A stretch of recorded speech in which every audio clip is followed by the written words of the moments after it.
Chết thì nó cho cá chết giống nhau.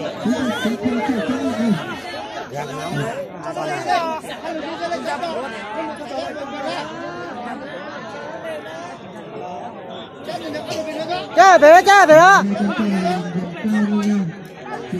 Cũng gần như nhau và sụp cũng lại gần như nhau luôn.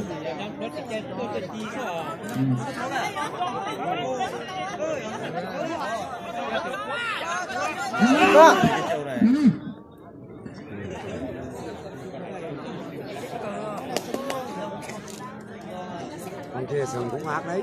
Con kia sừng nó hư con này đấy.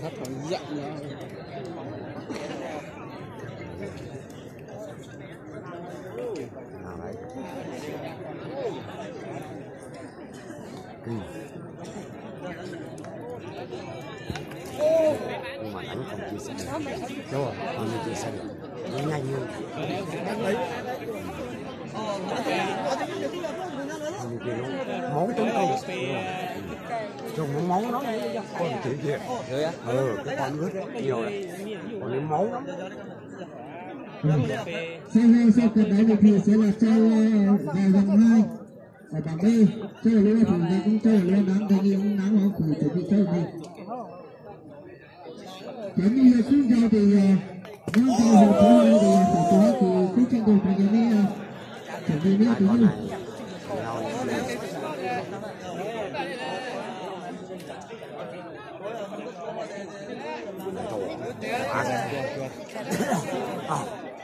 Rồi đấy.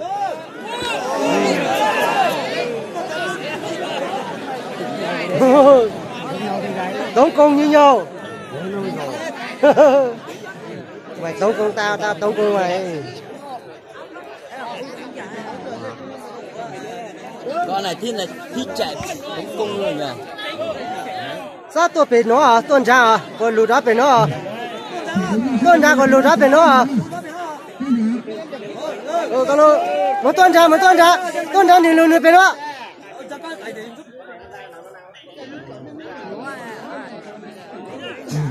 Và như vậy là hai con trâu này được chuyển ra từ chuyển ra đến cặp sừng và các thả lây cũng gần như là giống nhau luôn. Cái con này dài như nhau, cao như nhau, trâu nó cơm như nhau ấy. Nhưng mà con kia vẫn mọc hơn, nó ướt nhiều, mọc hơn thì nhiều thì chơi. Yếu hơn tí.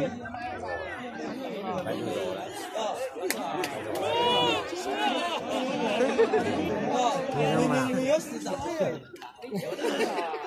như đâu mình cãi cơ thì nó đánh, ở đâu chỉ đánh nữa.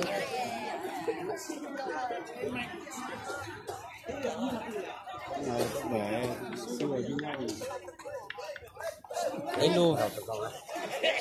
Nhau ấy nhỉ, xương nó giống nhau.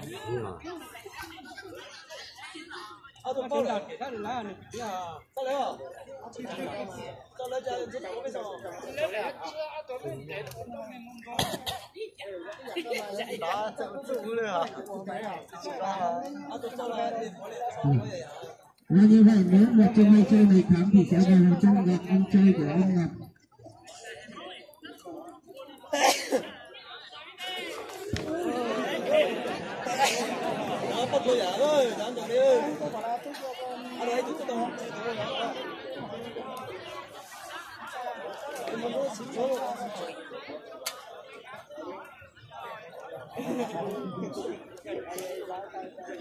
Luôn một pha là nhẹ đấy.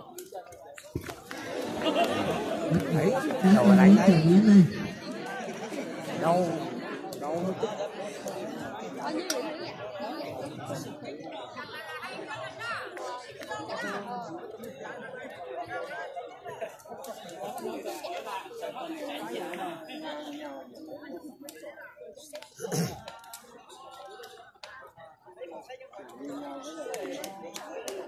như nào? Bắt đầu đánh rồi. Vì chúng ta đang quá nên là coi hơi sợ một chút.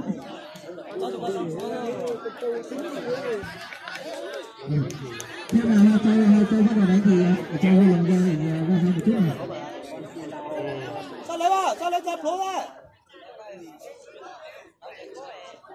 sao lại mình thì tuần xem mà con nào gan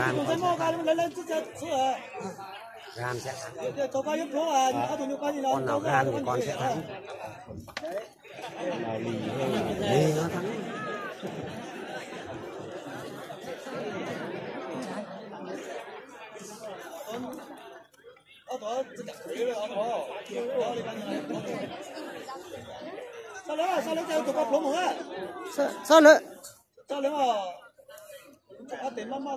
sao lại chàng một ly rồi cái ya lúa hay đi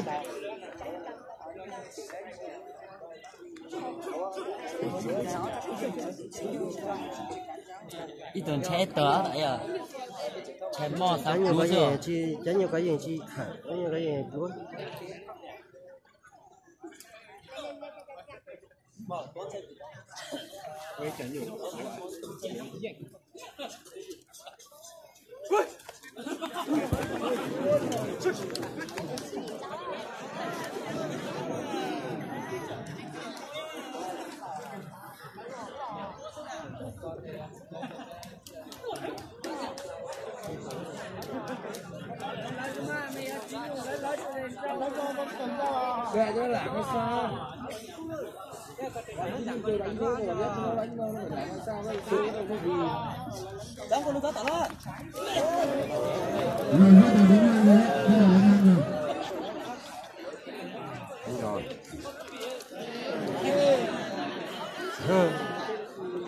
mình trái anh trai quá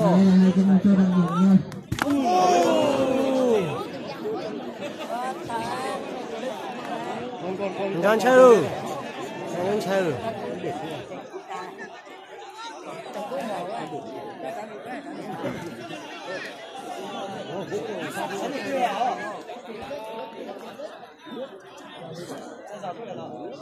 anh trai giỏi từ lúc anh trai giỏi điểm chơi nó mà chỉ phải được họ có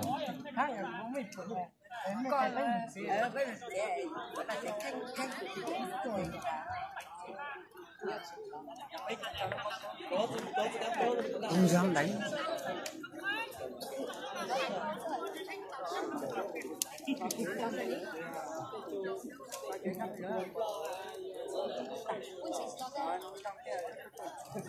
tại coi hình đẹp cái trên tờ bàn chơi thế vậy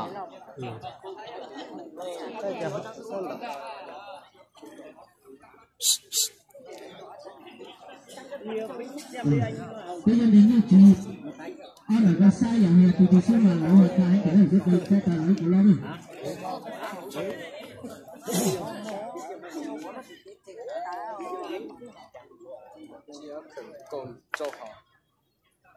từ tao mẹ họ chuột từ số mà từ tỏ y từ lô lô ai đấy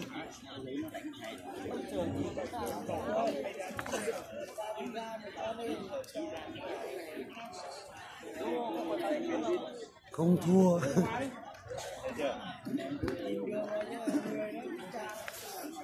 ném có dãi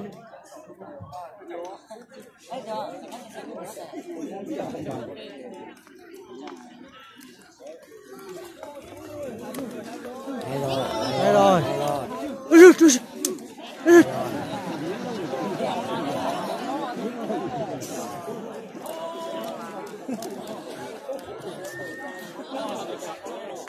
muốn chạy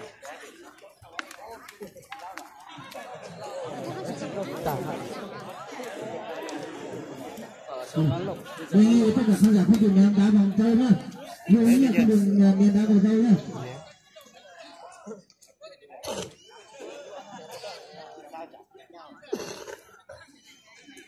ngắm chưa con nào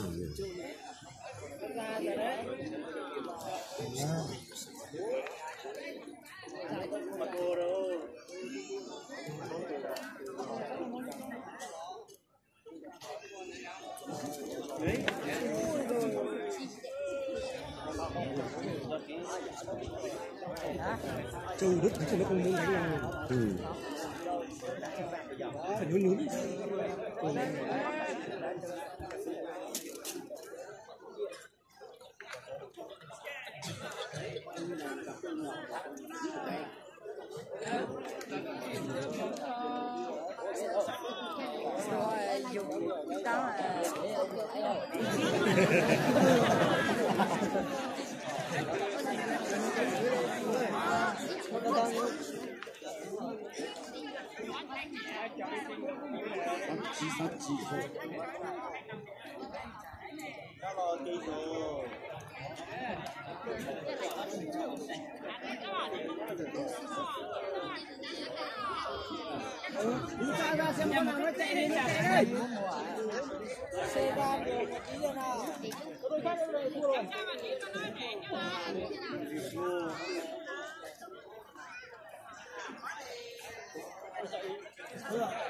Đi xa nào. Đi xa nó vào. Nào.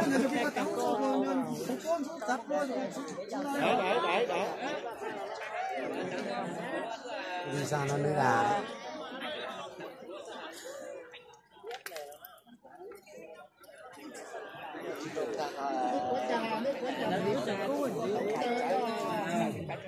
Nó đang có con nào cháu? Rồi cho nó đánh nhanh nhanh sao?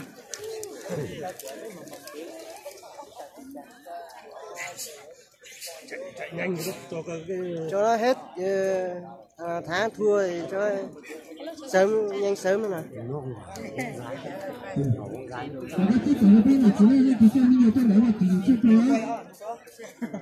Cho bây giờ lấy cái chỉ để đi phát cái phát triển nào phát là nhà chỉ nhà tốt nhiều cònถ้าจะคุยที่ต้นไม้ที่เราชอบมาเนี่ยถึงอย่างนี้ยุคเราอยู่กับตัวเรา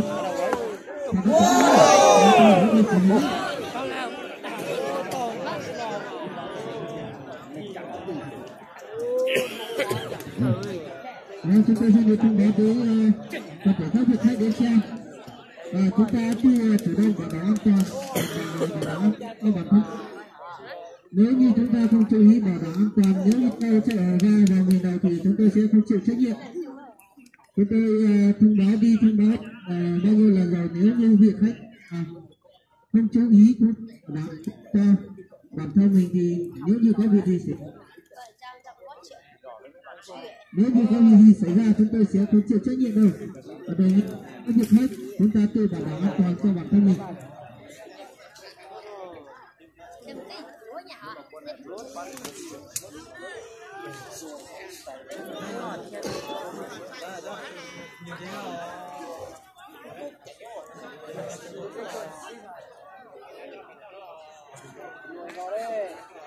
Cho đi đấy.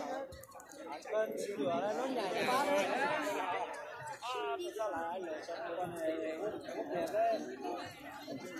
Chưa đánh nhất này.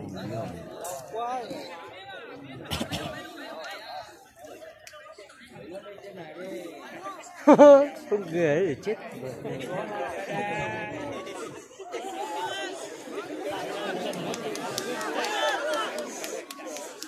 Mày cáo cho tôi thì mày cái ó thế là thôi đó.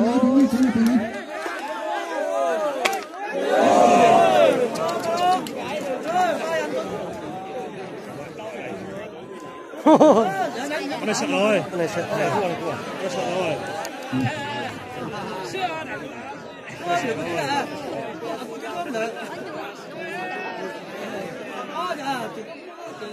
Con sắp chạy đấy.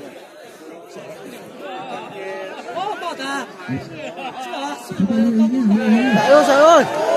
Ôi chết rồi.